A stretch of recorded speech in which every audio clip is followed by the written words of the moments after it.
Il y a des fois où il m'arrive des choses que je ne comprends pas, des histoires que je raconte mais que personne ne peut croire. Aujourd'hui, je vous présente le résultat d'une telle histoire. J'ai trouvé le Iron Factory Merak, une version third party d'un personnage des comics IDW, dans un Happy Cash, en magasin, en boîte et pour 50 euros. Il était juste là. La trouvaille insensée d'une figurine normalement uniquement disponible en ligne et sur des sites qui envoient difficilement en France.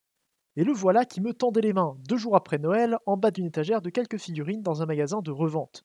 J'en reviens toujours pas. Mais qui est Merak et qu'est-ce que Iron Factory?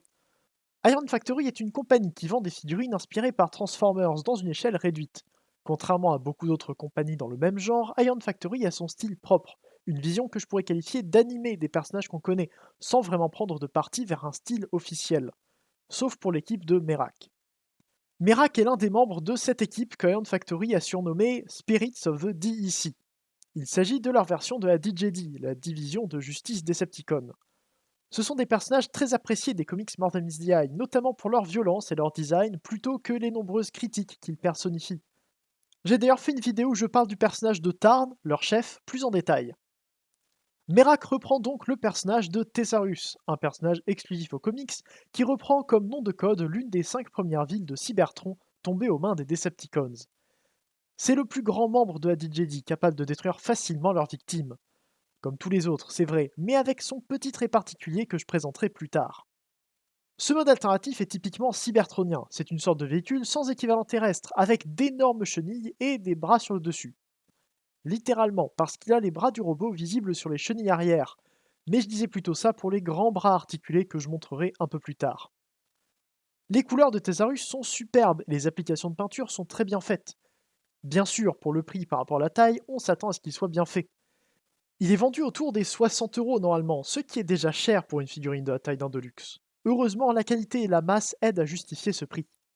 Il y a assez peu de peinture sur toute la figurine, ce qui l'aide à être durable. Les détails sont assez nombreux partout autour, sans être excessifs, et c'est une bonne chose. Puisque c'est une figurine de collection, Thesaurus n'a pas de roues sous ses chenilles, qui ne sont pas fonctionnelles à cause de la transformation. Il ne faut donc pas s'amuser à le faire glisser par terre, mais je suppose que ceux qui le veulent ne jouent pas comme ça avec leurs jouets. Mais on peut quand même le poser dans ce mode, grâce à ses longs bras qui se déploient sur le dessus. Avec un ball joint et un axe par bras, puis un ball joint au poignet et 3 axes par pince, il peut prendre des petites figurines et les placer dans le broyeur qui forme la partie centrale du véhicule. Et quand je parle de petites figurines, j'entends des figurines qui sont à peu près à son échelle. Tessarius est un grand personnage, et cette version convient à peu près pour les personnages core class qu'on a eu dans Kingdom et Legacy. Il est à peine trop grand, mais on n'aura pas de meilleure version à l'avenir pour cette échelle. Donc, si vous avez les Decepticons core class de Kingdom, Optimus ou encore Prowl ou Jazz Reveal the Shield, la DJD d'Iron Factory pourra ajouter à cette échelle avec une bonne version. Mais si vous êtes prêt à acheter du Iron Factory, vous voudrez sans doute des versions New Age ou Magic Square des personnages classiques. Assez parlé du mode alternatif, il est temps de le transformer. Thesaurus se transforme très simplement, grâce à un excellent design. Alex Mine est à l'origine des designs de la DJD, et il est connu pour des robots avec une transformation possible et logique, ce qui rend facile la création de figurines réussies avec une manipulation qui n'a pas besoin d'être complexifiée. Le plus difficile au début peut être le glissement des jambes. Le principe de la pièce arrière qui bloque chacune des positions est une bonne idée, mais pose problème pour l'attraper. Ensuite, il faut faire attention au ball joint qui tient la partie avant des chenilles. Il doit se déplacer dans son logement pour pouvoir passer correctement. Transformer Thesaurus est assez agréable et ça se fait simplement. La solidité des matériaux et le poids total de la figurine lui donnent une présence en main qui me plaît. Je disais que le style d'Iron Factory était moins affirmé sur DJD, mais il ne disparaît pas complètement. Il garde cet aspect de pièces épaisses et de détails plus larges mais plus appuyés que sur la référence. Et puisque c'est lui qui m'aide à me représenter le personnage, ça me surprend toujours de voir la version MMC, plus proche des comics mais également plus lisse en globalité, surtout au niveau des chenilles. Toujours est-il que Merak garde un grand respect pour le design de Thesaurus. La croix transparente sur le visage est très bizarre mais me plaît beaucoup, même si j'ai un peu peur de la casser. Il n'y a pas beaucoup d'autres prises pour bouger la tête. J'aime l'ajout de la transformation des chenilles dans le dos, pour avoir des détails supplémentaires au fond du broyeur du torse. Le broyeur est d'ailleurs peint et ne tourne pas pour une fonctionnalité que j'évoquerai rapidement plus tard. Par contre, puisque je suis incompétent, je n'ai pas pris de photo des chenilles abaissées à l'arrière.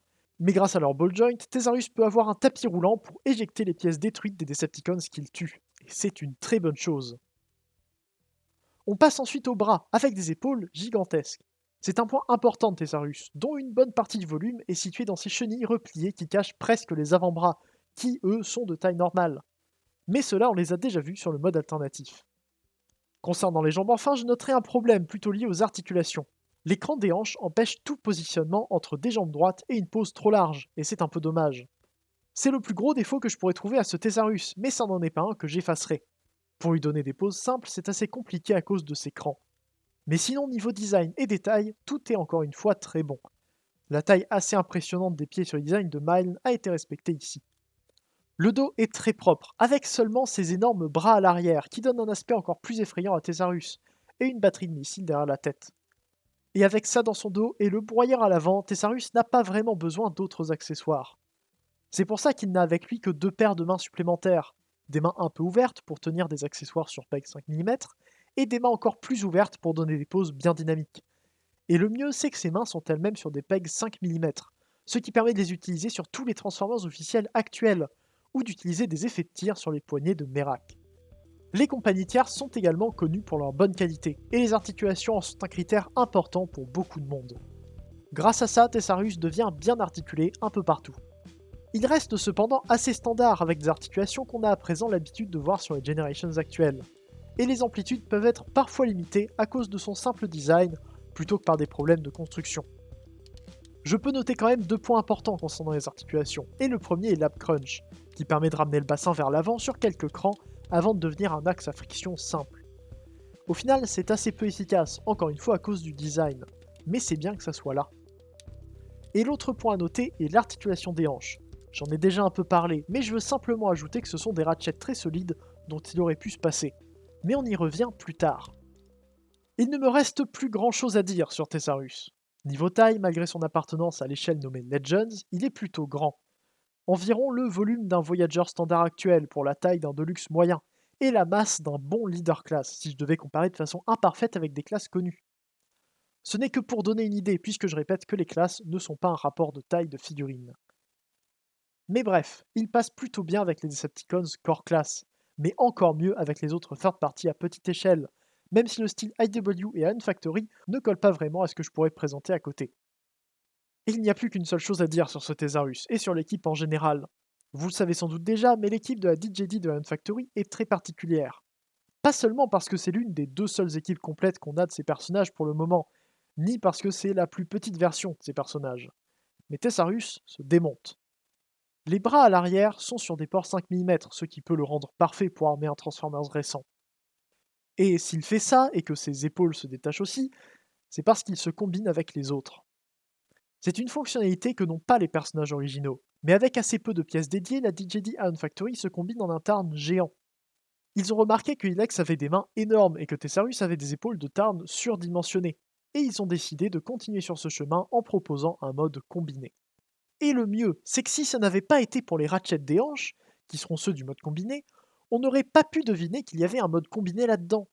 Il y a d'habitude des contraintes à cause de ça, un mode imparfait ou des possibilités écartées pour avoir une combinaison, mais pas là. Tessarius est quasiment parfait, et le mode combiné est un ajout supplémentaire pour ceux qui voudraient compléter l'équipe et avoir un petit truc en plus. Et j'imagine même pas la taille et la masse de ce monstre. Mais qui sait, peut-être que j'arriverai à le faire un jour. Dans tous les cas, si j'y arrive, vous le saurez. Et avec ça, c'est tout pour moi pour cette présentation de Tessarius Iron Factory. C'est une excellente figurine, et je comprendrai que vous ne vouliez pas croire l'histoire improbable de ma trouvaille.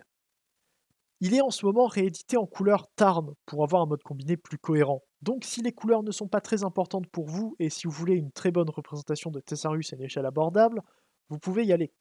La qualité est au rendez-vous et il y a beaucoup de choses à faire avec lui. Merci à vous d'avoir regardé cette vidéo, j'espère qu'elle vous aura plu et que la figurine du jour vous aura intéressé. Faites attention sur mon Utip si vous voulez me soutenir et sur le Discord de l'Arche si vous voulez discuter avec plus de monde autour de la franchise. On se retrouve bientôt pour une prochaine vidéo, c'était Ida, fin de jour et salut.